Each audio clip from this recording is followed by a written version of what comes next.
Next case, North Korea threatening to send a, quote, Christmas gift to the United States as the denuclearization deadline for a deal, it's about to expire. Here's President Trump threatening, basically responding to this threat. Watch this. We're watching it. We'll see. I'd be disappointed if something would be in the works, and if it is, we'll take care of it. But we'll see. We're watching it very closely. We're watching North Korea. We're watching many places, actually, very closely. But North Korea, we are watching very closely. Let's bring in my next guest, retired four-star general and Fox News senior strategic analyst, General Jack Keane. Great to see you, General. Yeah, good to see you, Liz. Reports are coming in that we have a top U.S. diplomat rejecting North Korea's hostile deadline talks, reportedly saying Washington will not bow to Pyongyang. What exactly would that Christmas gift from North Korea be? Well, we can only speculate, but I mean, North Korea threatening is something that's been a pattern of theirs for decades. And clearly they're very frustrated because, remember, Liz, at the Hanoi summit, they wanted complete sanction relief from the United States entirely.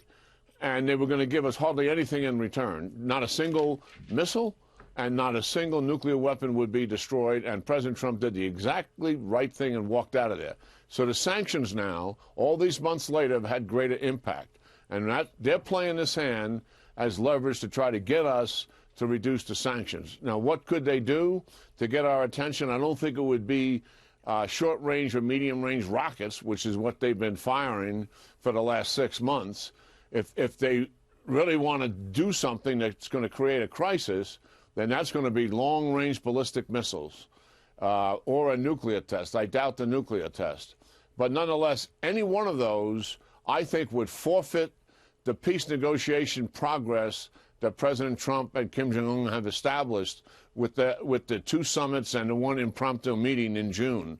And I think it would put us back, likely, in the crisis again, where we begin to talk about military options being back on the table.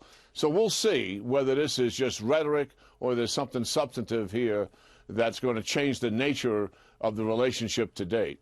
Let's move over to Europe and NATO. NATO Chief Stoltenberg said today that NATO is now, quote, facing its most complex security environment in history, rising tensions between member countries, threats from Russia, terrorism, China. I want to point out that the Eurozone is facing its worst economic growth in about 7 years, a really severe flatlining problem there, almost tipping into recession. Your reaction to all of that?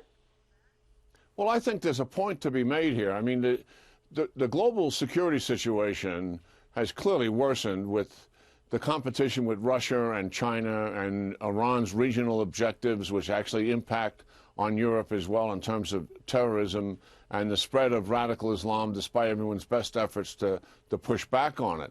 Those are the threats that they're facing, but at the same time, they have significantly weakened political leadership in many of the European countries. These social democracies that have been in existence now have proven to be failed systems in terms of providing for the people, strengthening their economy. As you note, the economy is in serious problems. The problems that they have with unions and defined worker benefit programs are causing significant problems to these governments because the weight of all of that on the government does not permit, and the weight of that on the private sector does not permit the kind of growth that you would see that's taken place in the United States, for example. So, yes, I agree with him.